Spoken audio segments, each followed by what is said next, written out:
Break के बाद एक बार फिर से आप सभी का स्वागत है। महाराष्ट्र के शिक्षा मंत्री को नीतीश राणे ने खत लिखा है। बोर्ड परीक्षाओं में बुर्के पर बैन लगाने की मांग की है। न्यूज इंडिया संवाददाता ने इस मामले में समाजवादी पार्टी के अबू आजमी से की है, सुनिए। महाराष्ट्र सरकार में कैबिनेट मंत्री और बीजेपी नेता नीतीश राणे ने महाराष्ट्र सरकार के शिक्षा मंत्री से पत्र लिखकर मांग की है कि आगामी 10वीं और 12वीं परीक्षा में मुस्लिम लड़कियां बुर्का पहनकर एग्जामिनेशन सेंटर में ना जाएं। इस वक्त हमारे साथ बातचीत करने के लिए समाजवादी पार्टी के प्रदेश अध्यक्ष अबू आजमी इस वक्त मौजूद हैं। सर, ये जिस तरह से बयान जो दिया गया है, किस तरह से देखते हैं कि एग्ज़ाम आ रहे हैं, 10वीं 12वीं में परीक्षाएं जब बच्चे देने जाएँ तो बुर्का पहन के लड़कियाँ जो हैं वो दाखिल ना हो, किस तरह से इसे देखते हैं? ओछी सस्ती राजनीति के लिए अभी देखा आपने जो कुंभ में हुआ है, बड़ी बड़ी बातें करने वाले कुंभ में फेल हो गए और बेचारे जो लोग गए थे वहाँ पर स्नान करने के लिए, कितने लोगों की मृत्यु हो गई, कितने घायल अस्पतालों में पड़े हुए हैं। इन चीज़ों को मीडिया में जगह नहीं मिलना चाहिए, इस पर चर्चा नहीं होना चाहिए।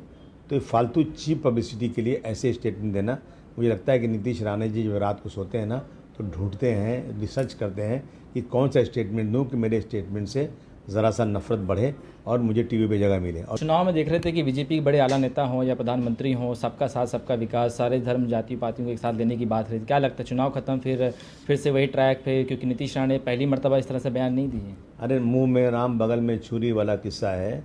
ये लोग अगर मुसलमानों को भूल जाएंगे तो उनकी राजनीति खत्म हो जाएगी। ये सिर्फ और सिर्फ नफरत की बात करके मेजॉरिटी को समझते हैं खुश करने के लिए, या नहीं जाने कि क्या वजह इसकी हो सकती है कि डेवलपमेंट को छोड़ करके सिर्फ और सिर्फ हिंदू मुस्लिम करना, मैं समझता हूँ ये बहुत ही निंदनीय है, बहुत ही अफसोस की बात है ये। सर, क्या लगता है कि प्री प्लान है? क्या बीजेपी के बड़े नेता की तरफ से हिंट दिए जाते हैं कि ऐसी बातें करिए या इसी तरह से मुद्दा इशू करिए? आपको लगता है कि प्री प्लान के तहत सारी चीज़ें की जाती है? नहीं, अगर बीजेपी के नेता इस पर राज़ी नहीं है तो इसके पहले भी उन्होंने कहा कि मैं मस्जिद में घुस के मारूंगा। बेचारा बड़ी ताकत है, इसको बहुत बड़ा पहले इसको तो बॉर्डर पर भेज देना चाहिए। चाइना वाले जो कब्जा कर लिए हैं वहाँ पे भेज देना चाहिए, जाके हटा देगा उनको। बहुत ताकतवर आदमी है, खाली मुसलमानों को मारने की बात करता है, चाइनीज से लड़े जाकर वहाँ पे। सर, लेकिन जिस तरह से जो बयानबाजियां हो रही हैं, अब तो मंत्री बन चुके हैं, आपको लगता है कि फ्रीडम और मिल गया? पहले तो विधायक थे, बातचीत हो रही थी, ठीक है, वो टीका टिप्पणी बीजेपी के बड़े नेता उस पर दरकिनार कर लेते थे, लेकिन अब क्या लगता है मंत्री बन गए तो और बातें जो हो रही हैं, आपको लगता है कि ये आगे सिलसिला इसी तरह जारी रहेगा? नहीं, मंत्री बनने के पहले या एमएलए बनने के पहले शपथ लेते हैं, उस शपथ का मतलब भी कुछ नहीं होता है, सिर्फ बेवकूफ़ बनाने की बात है।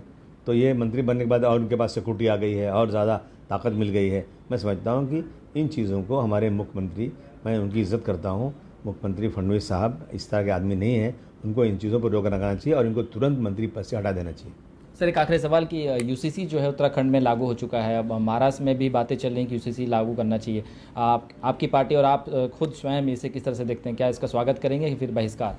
स्वागत करने का सवाल ही पैदा नहीं होता। हम धार्मिक जो लोग धार्मिक हैं, अपने धर्म के खिलाफ कोई चीज़ होगी तो ज़रूर उसका विरोध करेंगे। बिल्कुल, थे हमारे साथ अबू आजमी, जिनका साफ तौर पर कहना है कि अगर यूसीसी और अन्य मुद्दे पर जाए तो उसका विरोध करेंगे।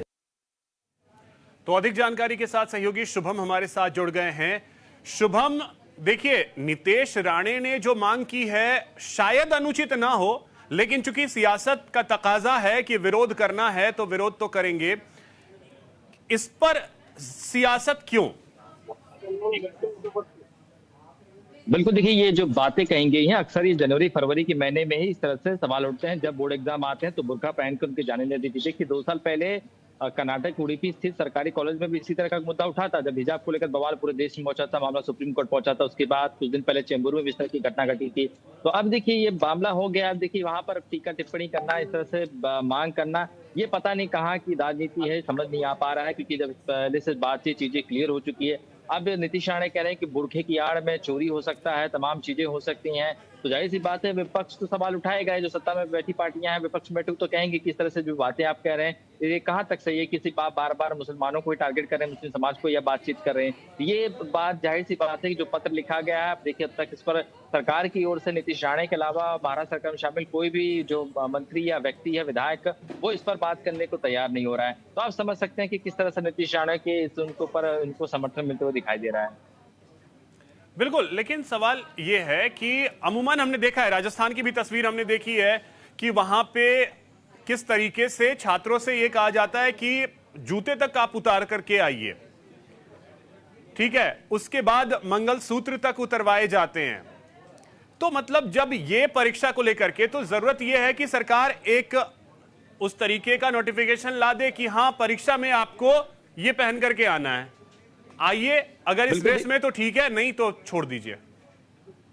बिल्कुल देखिए सही सवाल है कि जब इस तरह से कानून अगर लाना है, इस तरह की बातें लाना है तो सबके लिए आइए कि आप गले में कुछ मत पहनिए या अपने पोशाक में लीजिए या ऐसे सिक्योरिटी टाइट कर दीजिए कि एग्जामिनेशन सेंटर में कोई व्यक्ति जो है बिना आपके तमाम चीजें जो है वो लेकर ना जा पाए। तो जाहिर सी बात है, इस तरह की घटनाएं जिस तरह से घटित हो रही हैं, इस पर भी जो चर्चाएं हो रही हैं, जो चर्चाओं का बाजार गर्म है, इस पर पूर्ण विराम लगना जरूरी है, इस पे विराम लगना जरूरी है। इसी वजह से तमाम चीजों को लेकर तो विपक्ष जो सवाल है उठा यही रहा है कि भाई आप एक विशेष समुदाय को टारगेट कर रहे हैं, इसी वजह से राजनीति जो है वो बहुत गंदी होती जा रही है, विपक्ष जो है सवाल उठा रहा है। तो आप देखना होगा कि किस तरह से नीतीश राणे के बयान को लेकर सरकार की तरफ से बयान जो है वो जारी किए जाते हैं। चलिए, बहुत शुक्रिया शुभम आपका तमाम जानकारी के लिए।